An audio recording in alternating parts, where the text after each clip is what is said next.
उसमें ये होता है कि चमड़ी खत्म हो जाती है, यानी ब्यूटी, बॉडी की ब्यूटी खत्म हो जाएगी।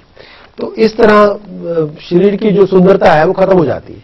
शरीर की सुंदरता, जिस्मानी सुंदरता जो देखने में लगता है अच्छा, उसको रिप्रेजेंट वीनस करता है। यानी बुध और चंद्रमा लग्नेश राहु केतु के साथ हो जाए। चलते हैं जी कॉलर की तरफ। हेलो हेलो, चलते हैं जी कॉलर की तरफ। हेलो, लगता है हमारे कॉलर थोड़े नाराज हैं आज। अब हम चलते हैं अपने ज्योतिष चर्चा की तरफ। यानी चंद्रमा बुध और लग्नेश राहु केतु के साथ हो, चारों एक ही घर में हो, तो ऐसे भी लोगों की जो चमड़ी होती है बहुत हद तक खराब हो जाती है। चंद्रमा शुक्र शनि और मंगल ये वाटर साइन में हो जाएं और राहु केतु के साथ हो जाए, कर्क राशि में हो जाए, मीन में हो जाए, स्कॉर्पियो में हो जाए, यानी वृश्चिक राशि में हो जाए, तो भी शरीर की चमड़ी खराब हो जाती है। चंद्रमा मिथुन राशि में हो जाए या कर्क में हो या मीन राशि में हो और उसके नवांश में भी वैसा हो और मंगल शनि इकट्ठे हो जाए, तो भी स्किन की प्रॉब्लम बहुत बड़ी लंबी टाइम तक रहती है। चलते हैं जी कॉलर की तरफ। अब जो एक बीमारी है जो बहुत जरूरी होती है, हेलो, एक बीमारी है जो बहुत जरूरी होती है जन्म कुंडली में देखनी, जो बहुत मेंटली जो लोग इल होते हैं, दिमागी तौर पे जो लोग बीमार होते हैं, उनको इंग्लिश में ल्यूनेंसी भी कहते हैं और पागलपन भी कहते हैं, डिप्रेशन भी कहते हैं। लेकिन कई बार लोग कंफ्यूज हो जाते हैं, बहुत ओवर सेंसिटिव हो जाते हैं, सेंसिटिविटी बहुत, और कई बार दिमागी तौर पे जो उनका एक सबसे बड़ी जो मन के ऊपर जो अधिकार है वो है चंद्रमा का। अगर चंद्रमा कहीं पे बस्ट हो जाए या चंद्रमा किसी तरह डिफेक्टेड हो जाए तो मानसिक तौर पे लोग ओवर एक्ट कर जाते हैं या मानसिक दिमागी तौर पे लोग हर्ट हो जाते हैं, दिमागी तौर पे डिप्रेस हो जाते हैं। इस तरह की मुश्किलें आ सकती हैं। और किसी भी इंसान की जो अगर उनकी मेंटल हेल्थ का चेकअप करना हो जन्म कुंडली से, तो जो इस तरह से चेक करते हैं, पहला जो चेकअप होता है वो लगन का होता है, फिर लग्नेश, फिर 4th हाउस यानी चौथे घर का पूरा देखना पड़ेगा उसको, उसका चेकअप होना चाहिए। चौथे घर की क्या पोजीशन है जन्म कुंडली में, और चौथे घर का जो लॉर्ड है, जिसे 4th हाउस का जो लॉर्ड है उसका, फिर 5th हाउस, क्योंकि 5th हाउस है विजडम का, 5th हाउस है बुद्धि का, अकल का, फिर 5th हाउस का लॉर्ड, उसकी पोजीशन क्या है। फिर दो ऐसे ग्रह हैं जो किसी इंसान की मेंटल स्टेबिलिटी के लिए, उनकी स्टेबिलिटी बहुत जरूरी है। एक है मून, दूसरा है मरकरी। दोनों की पोजीशन जन्म कुंडली में देखनी बहुत ज्यादा जरूरी होगी, क्योंकि इसके बिना अगर आपका मून डिफेक्टेड है और अगर आपके मून, चंद्रमा का अधिकार है मानसिक विचारों के ऊपर, मन के ऊपर, बुद्ध का अधिकार है, बुद्ध से बुद्धि यानी अकल के ऊपर, विजडम के ऊपर।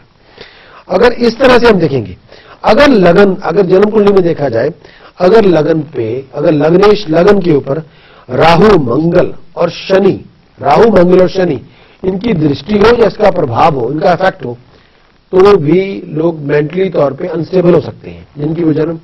चलते हैं जी कॉलर की तरफ, अगले कॉलर की तरफ, और बात करते हैं ज्योतिष चर्चा के बारे में भी। मैं वही बात कर रहा था कि अगर लगन पे राहु मंगल और शनि की दृष्टि हो, लेकिन उनकी दृष्टि तब भी मेंटल अनस्टेबिलिटी बहुत रहती है, यानी मेंटली लोग अनस्टेबल होते हैं ऐसे लोग। अगर लग्नेश गुरु हो लेकिन नीच राशि में चला जाए, यानी गुरु नीच राशि में, मकर राशि में जाके बैठ जाए और शनि का साथ हो या राहु की दृष्टि उसके ऊपर हो, तब भी मेंटल स्टेबिलिटी नहीं होती।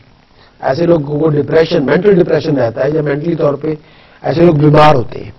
अगर जन्म कुंडली में जो चौथा घर है उस पर सूर्य और मंगल बैठे हुए हो या सूर्य मंगल चौथे घर को देख रहे हो, तब भी मेंटल स्टेबिलिटी इतनी अच्छी नहीं होती। यानी ऐसे लोगों मन बहुत उचाट होता है, गुस्सा आउट ऑफ कंट्रोल होता है, आइदर जो होता या तो बिल्कुल चुप होंगे या हर 24 घंटे बहुत ओवर एक्साइटेड हो सकते हैं, हमेशा गुस्सा चढ़ा रहेगा, मतलब कोई बात आप मेंटली स्टेबिलिटी नहीं होगी और टेम्परामेंट आउट ऑफ कंट्रोल रहेगा, हर वक्त आउट ऑफ कंट्रोल रहेंगे, हर वक्त या तो जोश में है बहुत ज्यादा, एकदम कोई रिएक्शन नहीं, कोई एक्शन नहीं, कोई इंटरेक्टिव नहीं होंगे। अगर चौथे घर में जन्म कुंडली के बुध बैठ जाए और चंद्र लगन से चौथे भाव में जो बुद्धि का कारक है वो सूर्य और मंगल की यूनियन हो जाए। अगर चंद्र कुंडली में जहां चंद्रमा बैठे हैं उनको चंद्र लगन मान के अगर उस चंद्रमा से चौथे घर में सूर्य मंगल बैठ जाए तो भी मेंटल प्रॉब्लम, जो मेंटल अनस्टेबिलिटी की ऐसी चीजें हालात रहती है। अगर कुंडली के 5th हाउस में यानी 5वें घर में राहु और शनि हो या राहु और मंगल हो तो भी ल्यूनेंसी यानी पागलपन के दौरे या मेंटल अनस्टेबिलिटी बहुत लंबे टाइम तक रहती है। या कई लोग ऐसे अपनी ख्वाबों की दुनिया में these type of people can live in their own world। उनकी अपनी दुनिया आपकी दुनिया से केवल प्रैक्टिकलिटी नहीं होती, यानी ज्यादा उनको अपनी दुनिया में वो दिमागी तौर पे वो एक अलग वर्ल्ड में चले जाते हैं। अगर 5th हाउस में यानी 5th हाउस में चौथे घर का स्वामी हो और राहु शनि और मंगल से पीड़ित हो जाए तो भी मेंटल अनस्टेबिलिटी बनी रहती है।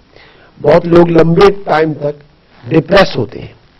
यानी चंद्रमा अगर 5th हाउस का लॉर्ड है और मन का कारक भी है, लेकिन अगर चंद्रमा को ग्रहण लग जाए यानी राहु केतु बैठ जाए चंद्रमा के साथ तो भी ऐसे लोगों के अंदर कंफ्यूजन बहुत होती है, डिप्रेशन लंबे टाइम तक चलते हैं।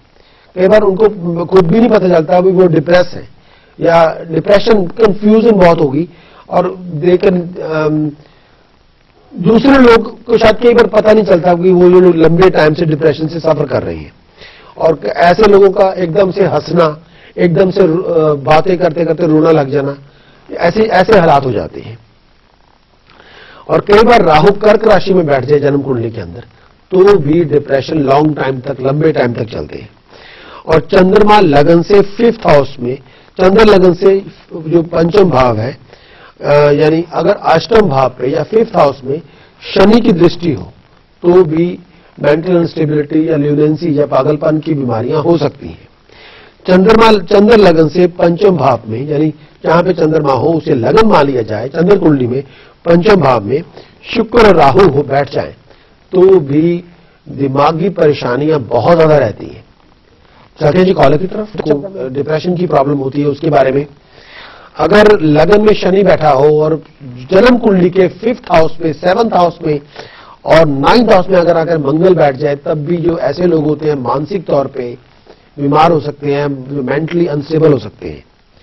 लगन में शनि हो और जन्म कुंडली के लगन में शनि हो और 12वें भाव में सूर्य हो तो ऐसे लोगों को आंखों की प्रॉब्लम भी हो जाती है और डिप्रेशन भी हो जाता है साथ में। और कई लोग अगर ऐसी कुंडली में अगर 12वें भाव में सूर्य हो, लगन में शनि हो, लेकिन 5म और 9वें भाव में मंगल हो जाए या चंद्रमा हो तो ऐसे लोगों को जैसे पागलपन के दौरे पड़ जाते हैं। यानी उनको कई बार ट्रीटमेंट लेना पड़ता है, जैसे बिजली वगैरह लगवानी पड़ती है। अगर तीसरे घर का स्वामी नीच होके 6th हाउस में बैठ जाए और पापी हो जाए तो भी पागलपन की बीमारियां होती हैं, ल्यूनेंसी की प्रॉब्लम होती है, डिप्रेशन की प्रॉब्लम होती है, इल्यूजन्स होते हैं। लोग अपनी दुनिया में जीना शुरू कर देते हैं, रियलिटी से वाकिफ नहीं होते, गुम हो जाते हैं। और कहीं कुंडली में शीन चंद्रमा हो जाए, चंद्रमा एकदम बस्ट हो जाए, चंद्रमा एकदम। चलते हैं जी कॉलर की तरफ। हेलो, ज्योतिष चर्चा में बात कर रहे थे पिछले हफ्ते भी कि जो कॉमन डिफेक्ट्स हैं, जो नेगेटिविटी है लड़का और लड़की के अंदर क्या हो सकते हैं। चलते हैं जी कॉलर की तरफ, आपसे बात कर जाते हैं। मैं वही बात कर रहा था ज्योतिष शास्त्र के बारे में। जो मेजर डिफेक्ट्स हैं, जो मैंने हेल्थ प्रॉब्लम की बात की थी, कई बार लंग्स की प्रॉब्लम होती है, जो कई लोगों को, परमात्मा ना करे किसी को भी ना हो, कैंसर की प्रॉब्लम हो जाती है या हार्ट की प्रॉब्लम, ऐसे कुछ रोग थे जो ज्योतिष शास्त्र में बार बार बखान किए जाते हैं, या स्किन डिसऑर्डर्स हो जाते हैं। तो एक बात की थी जब प्रोग्राम ज्योतिष चर्चा का चला था तो पिछली मैंने वो बात की थी मेंटल इलनेस, जो दिमागी तौर पे जो लोग बीमार होते हैं, दिमागी तौर पे बीमारी, जो दिमागी बीमारी है, मानसिक जो रोग है, दिमागी रोग है, उनके बारे में। अब हम चलते हैं अपनी कॉलर की तरफ के बारे में भी। जो कुंडली से मानसिक रोगी किस तरह पता चलते हैं। अगर लगन में शनि बैठा हो और 5th हाउस कुंडली का, जन्म कुंडली के लगन में अगर शनि बैठा हो, 5th हाउस, 7th हाउस और 9th हाउस में मंगल बैठ जाए तो ऐसे जो लोग होते हैं उनको आमतौर पर मानसिक तौर की बीमारियां शुरू हो जाती हैं। जो मेंटली अनबैलेंस हो सकते हैं, डिप्रेशन हो सकता है, या कंफ्यूजन बहुत हो सकती है, या बहुत ज्यादा वहम हो सकता है, या बहुत ज्यादा कॉम्प्लेक्स हो सकता है। अब अगली कुंडली के बारे में बात करता हूं। अगर जन्म कुंडली में लगन में शनि हो और 12वें घर में सूर्य आ जाए, सन आ जाए, और 5th और 9th हाउस में मंगल हो जाए, तो ऐसे लोग कई बार पागल भी हो सकते हैं मेंटली तौर पे। अनस्टेबिलिटी बहुत ज्यादा हो जाती है, आप गुमसुम हो जाते हैं, बात नहीं करते, चुप हो जाते हैं, चुप, एकदम क्वाइट, कोई एक्सप्रेशन नहीं, कोई इंटरेक्शन नहीं, दीन दुनिया से कोई अलग मतलब नहीं है, अपनी ही दुनिया में इतने खोए और इतना ज्यादा अपने आप में इतने ज्यादा लॉस्ट होते हैं, कई बार उनको दुनिया से आम लोगों की तरह जो क्वालिटी ऑफ लाइफ होती है आम लोगों जैसी नहीं होती, मेंटली वो थोड़े अलग हो जाते हैं। अब तीसरी जो कुंडली, एक और कुंडली के बारे में बात कर रहा हूं। अगर 3rd हाउस का जो स्वामी हो, 3rd हाउस कुंडली का जो है, अगर वो नीच राशि में बैठ जाए, आप चलते हैं जी कॉलर की तरफ। वही मैं क्या बात कर रहा हूं था कि अगर जन्म कुंडली के 12 घर है, अगर तीसरा घर का स्वामी 3rd जो हाउस का जो लॉर्ड हो वो नीच राशि में हो, या 6th हाउस में बैठ जाए, या पापी ग्रहों से उसकी पापी ग्रह उसको देख रहे हुए हो, तो ऐसे लोगों को भी जैसे ज्योतिष में कहते हैं उन्माद बीमारी, रोग हो जाता है, पागलपन या डिप्रेशन, एक तरह से मेंटल अनस्टेबिलिटी आ जाती है। अब कहीं कुंडली में, जन्म कुंडली के अंदर शीन चंद्रमा, बार बार बोलता हूं, जब चंद्रमा वीक हो जाता है, चंद्रमा कारक है मन का, मानसिकता का, सोच का, जो हमारे विचार हैं, जो हमारे व्यूज हैं, जो हमारा विजन है, जो हमारी इमेजिनेशन है। अगर चंद्रमा कारक है हमारी खुशी का, हैप्पीनेस का भी, किसी की जन्म कुंडली में अगर उसकी हैप्पीनेस देखनी है तो बहुत इंपॉर्टेंट होती है, उनके मुंह से पता चलेगी हैप्पीनेस। चाहते हैं जी कमर्शियल में कहते हैं ज्योतिष चर्चा के बारे में बात कर रहे थे कि अगर किसी की जन्म कुंडली में शीन चंद्रमा हो और 12वें घर में शनि बैठ जाए, तो भी उन्माद या पागलपन के रोग, मतलब डिप्रेशन की प्रॉब्लम हो जाती है। चंद्रमा जब भी किसी कुंडली में शीन होता है, शीन का मतलब कमजोर होता है, वीक होता है, तो इसका मतलब यह है कि आपकी जो हैप्पीनेस है वो मान्यूट होनी शुरू हो जाती है। जब भी जन्म कुंडली में, चाहे गोचर में जाके, चाहे जन्म कुंडली में वैसे उसी अवस्था में पड़ा हो, चंद्रमा को कमजोर होना हमारी हैप्पीनेस के लिए, हमारे लाइफ स्पैन के लिए, हमारी स्टेबिलिटी के लिए, हमारी मानसिकता के लिए इतना अच्छा नहीं। चंद्रमा को, 2 ग्रहों को, 3 चीजों को हमेशा अपने बलि करना है। उपाय से कर ले, ज्योतिष शास्त्र का कोई भी किसी पूजा से कर ले, या अपने सिमरन से कर ले, बंदगी कर ले, जप कर ले, भगवान का नाम ले, नाम लेके, नाम, परमात्मा के नाम में बहुत बहुत बहुत ताकत है, असंख्य ताकत है। जप कर ले, सिमरन कर ले, बंदगी कर ले, जो जिस तरह से उसको आप बुलाएंगे वो उसी तरह से बोलेगा। तो ये चंद्रमा को स्ट्रांग करना, पावरफुल करना, सन को, सूर्य को पावरफुल करना, बलि करना, और अपने लगन को ताकत देनी, तीनों को ताकत देनी बहुत जरूरी है आपकी स्टेबिलिटी के लिए, आपकी मेंटल फिजिकल स्टेबिलिटी के लिए। चलते हैं जी कॉलर की तरफ। चंद्रमा सूर्य लगन में हो और उन पर बुध की दृष्टि हो, तब भी मानसिकता तौर पे, दिमागी तौर पे कई बार बुध और चंद्रमा मित्र नहीं माने जाते, शत्रु माने जाते हैं। कई बार उसी हिसाब से अनसिक्योरिटी या मेंटल अनस्टेबिलिटी बनी रहती है कई बार। अब अगला टॉपिक चूज करते हैं कंपैटिबिलिटी को लेके ही, जो इंडिपेंडेंट चेकअप हो रहा है कुंडली का, उनके बारे में बात हो रही है।